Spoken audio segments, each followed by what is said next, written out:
Siddharaj Chaudhary please. धन्यवाद सभापति महोदय। आज मैं यूनियन बजट 25-26 पर अपनी बात रखने के लिए खड़ी हूँ। भारत के संविधान के आर्टिकल 38 भारत को एक वेलफेयर स्टेट के तौर पर पेश करता है और सरकार की जिम्मेदारी है कि बजट और उससे जुड़ी वेलफेयर स्कीम्स के जरिए इन आर्टिकल्स को हकीकत में लाया जाए। इसलिए यूनियन बजट सिर्फ एक आंकड़ों की किताब नहीं, बल्कि सरकार की प्राथमिकता और वेलफेयर स्टेट के संविधान से जुड़ी वफादारी का आईना है। सरकार की जिम्मेदारी है कि इकोनॉमिक पॉलिसीज, जिनमें बजट भी शामिल है, ऐसी बनाए जाए जो गैर बराबरी को कम कर सके और सबसे ज्यादा गरीब वर्ग को सहारा दे।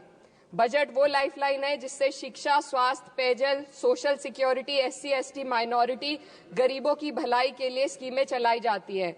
मगर ये बजट को देखकर महसूस होता है कि ये भविष्य के निर्माण से ज्यादा हेडलाइन बटोरने का एक दस्तावेज है।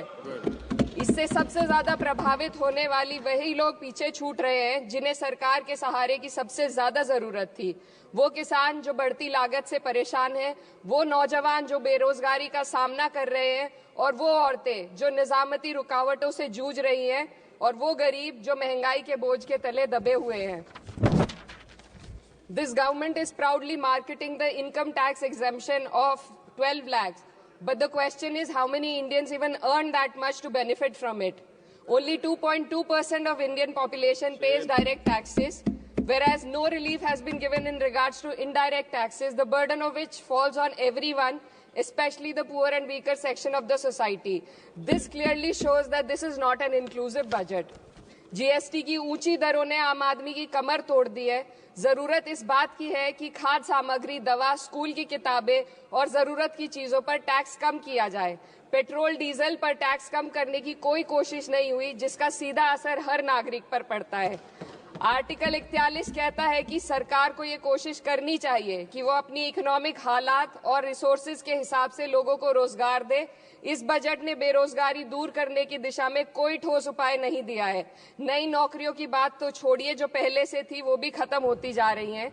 स्किल डेवलपमेंट प्रोग्राम के नाम पर करोड़ों खर्च किए जा रहे हैं, मगर सवाल ये है कि ट्रेनिंग लेने के बाद कितने नौजवानों को असल में नौकरी मिल रही है। सरकार के पास इसका भी कोई आंकड़ा नहीं है। सरकारी विभागों में लाखों पद खाली हैं, मगर भर्ती का कोई प्लान नहीं है।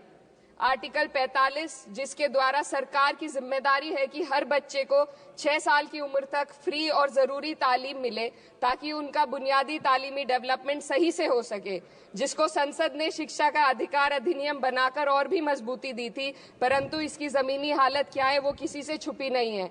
नगरीय क्षेत्रों में सरकारी स्कूलों में शिक्षक न होने की वजह से स्कूल बंद हो रहे हैं तथा दूरस्थ ग्रामीण क्षेत्र के स्कूलों में टीचर ही नहीं पहुंच पा रहे हैं। सरकार कह रही है कि डिजिटल इंडिया और एआई से तालीम का इंतजाम होगा, मगर जरा जमीन पर देखिए, उत्तर प्रदेश में सिर्फ 22% सरकारी स्कूलों में कंप्यूटर है। मेरे संसदीय क्षेत्र कैराना में कई सरकारी स्कूल शिक्षक न होने की वजह से बंद हैं और मदरसा एजुकेशन के बजट में 57% की कटौती कर दी गई है। क्या यही सबका साथ सबका विकास है? इसी तर्ज पर अस्पताल हैं जहां पर डॉक्टर नहीं है। आर्टिकल 47 अच्छी सेहत और जिंदगी के स्टैंडर्ड को बेहतर बनाने की आवश्यकता पर जोर देता है। राज्य की जिम्मेदारी है कि लोगों की सेहत और उनके वेलबींग को बेहतर करने के लिए जरूरी कदम उठाए, लेकिन हकीकत यह है कि इस बजट का सिर्फ 2% ही आम जनता तक पहुंच पाता है। शामली जिले में 84 डॉक्टर की पोस्ट स्वीकृत है, मगर सिर्फ 29 डॉक्टर काम कर रहे हैं और गायनोकोलॉजिस्ट मात्र 1 है। दवाइयों की कीमतें बढ़ती जा रही हैं, मगर गरीबों के लिए कोई राहत नहीं है।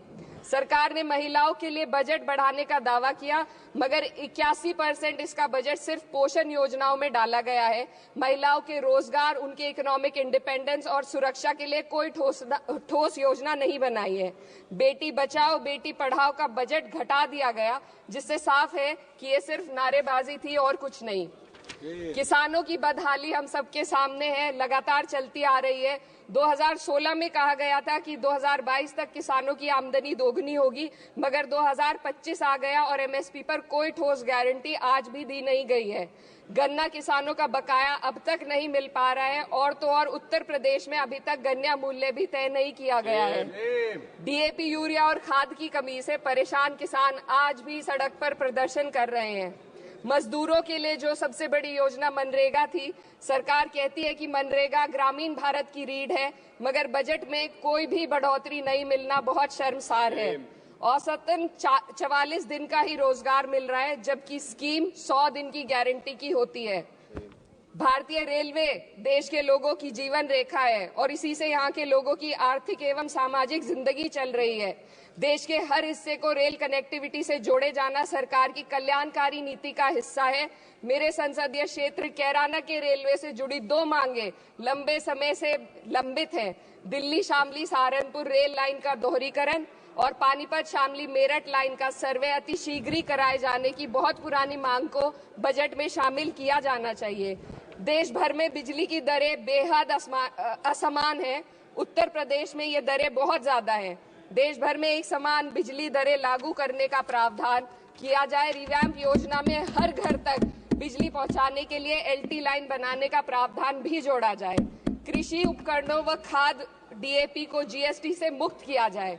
किसानों की एमएसपी की मांग को पूरा करने के साथ साथ उत्तर प्रदेश के किसानों को गन्ना मूल्य निर्धारण पिछले वर्ष से बढ़ाकर किया जाना बेहद जरूरी है। जनपद शामली व मुजफ्फरनगर को एनसीआर में तो शामिल किया गया है, परंतु वहां पर कोई विकास नहीं हुआ तथा उसको कोई भी लाभ नहीं मिला है। वहां के लोग सिर्फ प्रदूषण के बाध्यकारी नियमों से परेशान हैं, इसलिए दोनों जनपदों को एनसीआर की सीमा से बाहर किया जाना चाहिए। मेरे संसदीय क्षेत्र में मैं कुछ चीजें बजट स्पीच में ऐड करना चाहती हूँ। एक, ट्रॉमा सेंटर और जिला अस्पताल के अपग्रेडेशन की भी मांग है। जनपद शामली और सहारनपुर में एक महिला डिग्री कॉलेज खोला जाए। कैराना में सर जस्ट कंक्लूडिंग, यमुना नदी के घाट पर सौंदर्य कार्य का भी कार्य जोड़ा जाए।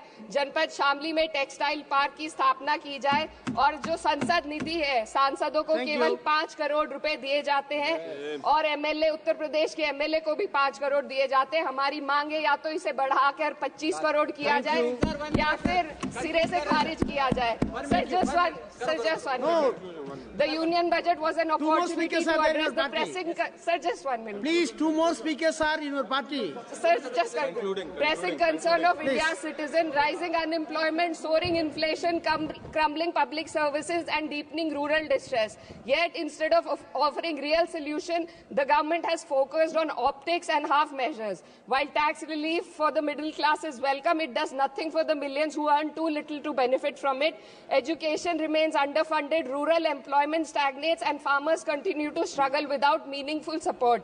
The delays in conducting the census and caste census further exposes the government's disregard for data-driven policy making and social justice. India needs a budget that prioritizes its people, not just its economic headlines, a budget that invests in human capital, strengthens social security and ensures dignity and stability for all. But what we have instead is another missed opportunity, one that fails the poor, the youth, the farmers and the women of this country. Budget प्रस्ताव पर अपने विरोध को मैं 2 पंक्तियों में आपके सामने रखना चाहूंगी। बेदम हुए बीमार दवा क्यों नहीं देते? बेदम हुए बीमार दवा क्यों नहीं देते?